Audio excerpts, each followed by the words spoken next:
Okay, tayo na babalik. Ito Manila City Hall. Lagi na pipicture to sa KMJS, mga pre, di ba? Tuwing gabi ng lagim, ito yung mga picture. Manila City Hall.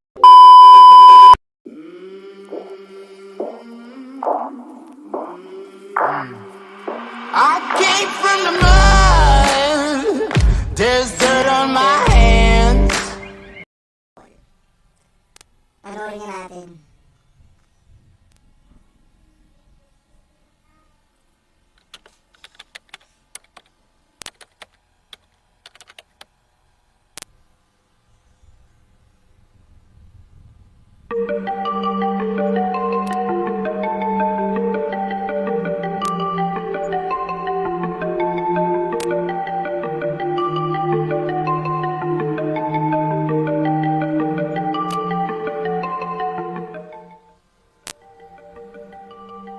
Magandang umaga, tanghali, hapon o gabi sa inyong lahat. Ang kwentuhan natin today ay tungkol sa Manila City Hall, kung saan matatagpuan ang opisina ng mga matataas na opisyal ng Maynila. Sabay-sabay nating alamin bakit sinasabing ang building na ito ay hindi lang napupuno ng mga public servants at mga Manilenyong nangangailangan ng serbisyo. Pagkus ay pinamumugaran din ito ng mga kaluluwang nakikisalamuha ng hindi nakikita.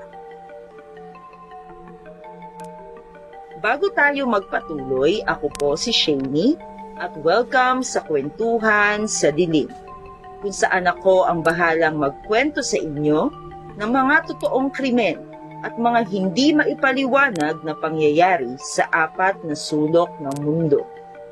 Huwag niyo pong kalimutang mag-subscribe at pakisabi na rin po sa like button na ang inutangan ay kailangang bayaran, hindi taguan. Dami na yung intro. Ang Manila City Hall ay ang upuan ng pamahalaan para sa lungsod ng Maynila, ang kabisera ng Pilipinas. Ito ay matatagpuan sa distrito ng Intramuros, sa kanto ng Andres Soriano Avenue at Cabrillo Street. Ang gusali na binuo sa simula ng ika-20 siglo ay isang halimbawa ng neoclassical architecture sa lungsod. Isang bagong city hall ang itinayo noong 1930s na may katulad na mga bintana sa palibot ng building. Dinisenyo ito ni Antonio Toledo, gayon din ang Finance at Old Legislative Building na matatagpuan sa tabi ng bagong City Hall. Ang ganda ng Maynila.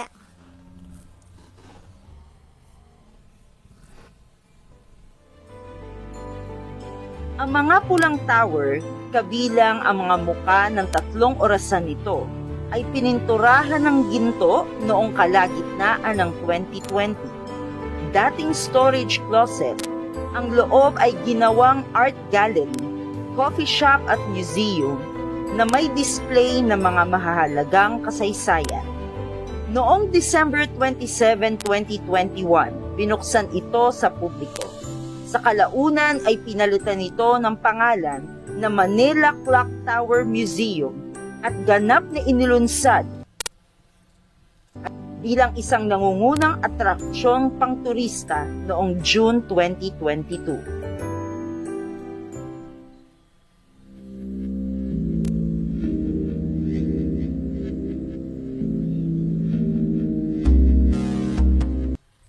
Ayan na guys, ayan na. Dito tayo sa exciting part. Noong unang panahon, isang napakalaking tore ang nakatayo sa gitna ng Manila City Hall. Ang isang kampana sa tuktok ng tore ay tumutunog gabi-gabi mula nang itayo ang gusali. Ang hindi naisip ng karamihan sa mga nakakarinig sa kampanang ito ay ang kampana ay itinayo hindi upang maging palamuti o para i-announce sa mga events. Ang kampana ay itinayo upang panatilihin ang isang bagay na kakilakilabot sa kaloob-looban ng bituka ng istruktura. Sa loob ng mahabang panahon, ang kampana ay tumutunog upang maiwasan ang isang masamang halimaw na makatakas at makapaghasik ng lagim. Sa loob ng maraming taon, ang halimaw na ito ay Meron pa ba yan? Yung ano na yan? Yung sa Maynila? Yung ganyan na yan? naging bahagi ng alamat ng Pilipinas, pagkamat kakaunti lamang ang nakakaalam ng existence nito. Wala na tayong bill na yan eh, no? Wala na. Isang araw, ang tunog ng kampana ay hindi na muling narinig. Dahil dito, naging malaya ang masamang halimaw sa paglalakad sa mga lansangan ng Maynila nang hindi nagagambala ng tunog ng kampana. Ito ay mabilis na nagdulot ng kaguluhan at pagkawasak, at ang mga residente ay iniwan ang lungsod sa mga kamay ng kakilakilabot na hayop. Ang lahat ay natakot sa Totoo nga itong urban legend na to. halimaw na mas kilala rin sa tawag na aswang. Ang mga nangahas na lumaban Aswang pala yan, aswang. dito ay sinasabing agad na napatay o pinahirapan hanggang mamatay. Isang sinaunang seremonya na isinagawa sa tuktok ng tore ang tanging bagay na nakapagligtas sa lungsod. Ang kaguluhan dulot ng mga sinasabing halimaw ay natapos pagkatapos ng maraming paghihirap at pagdurusa. At ang kampana ay nagsimula ng walang humpay na pagtunog. Ang halimaw ngayon ay muling nakakulong at ang mga taga Maynila ay ligtas sa kamay ng mga aswang na nilalang.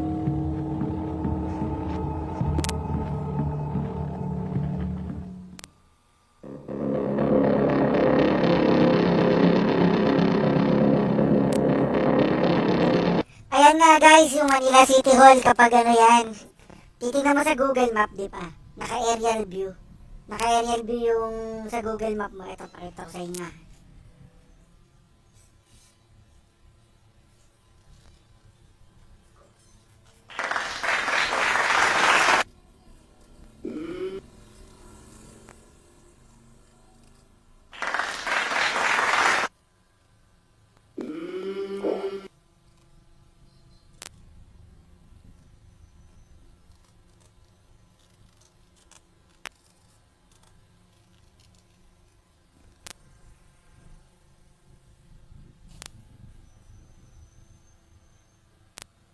Ito, Google Earth.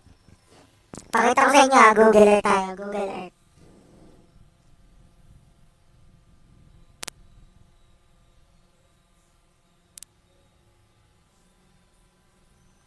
Search natin, Manila.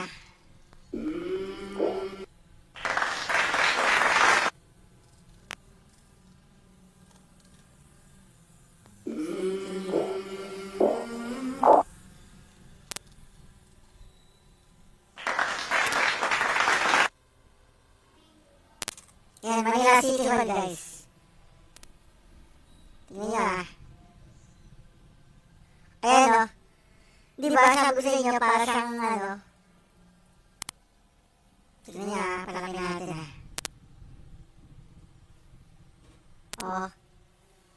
Para siyang kabaong sinauna ng panahon.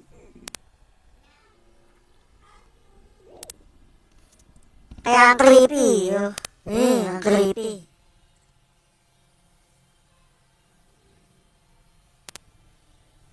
Ayan yung hugis niya. Katulad siya ng SM Manila. Tama ba? SM Manila ba to? Oo nga, SM Manila nga.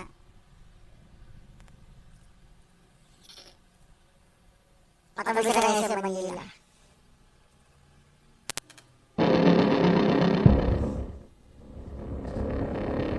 Alam mo ba na ang Manila City Hall ay parang kabaong mula sa itaas?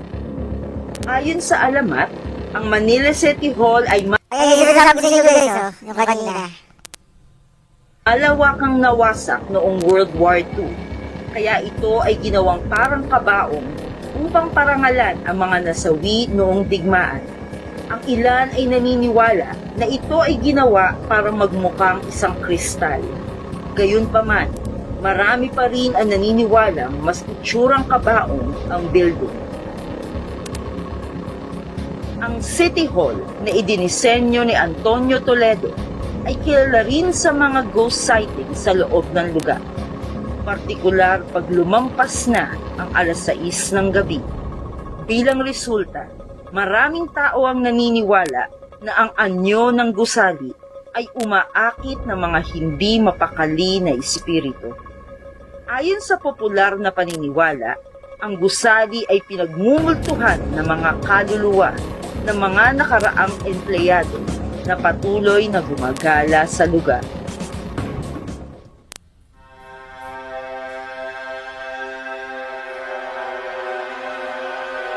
Ayan o, creepy, most recent death.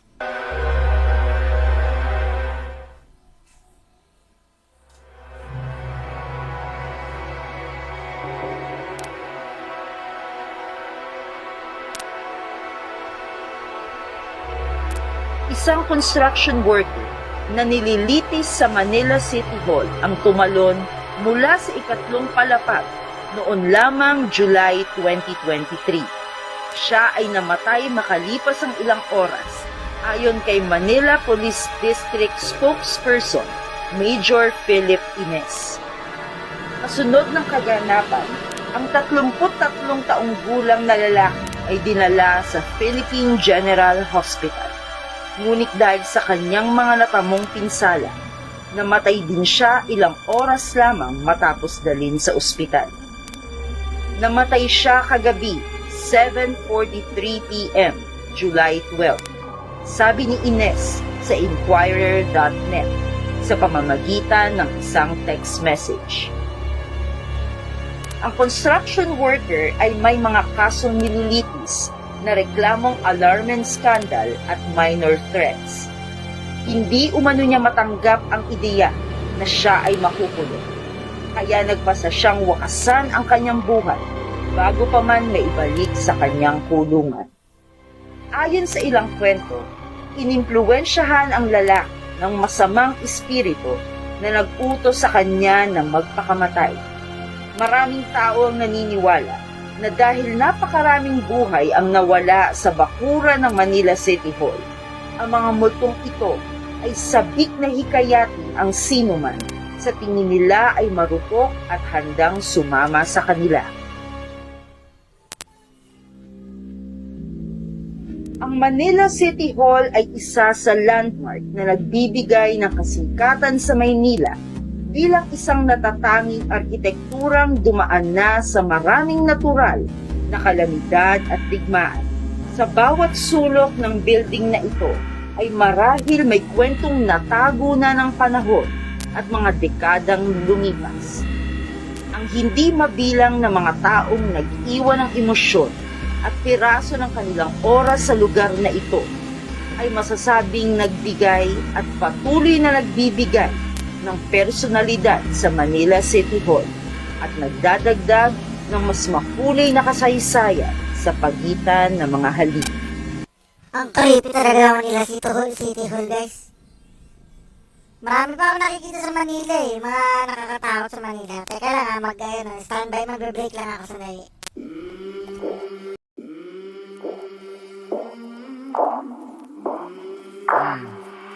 I came from the mud. There's dirt on my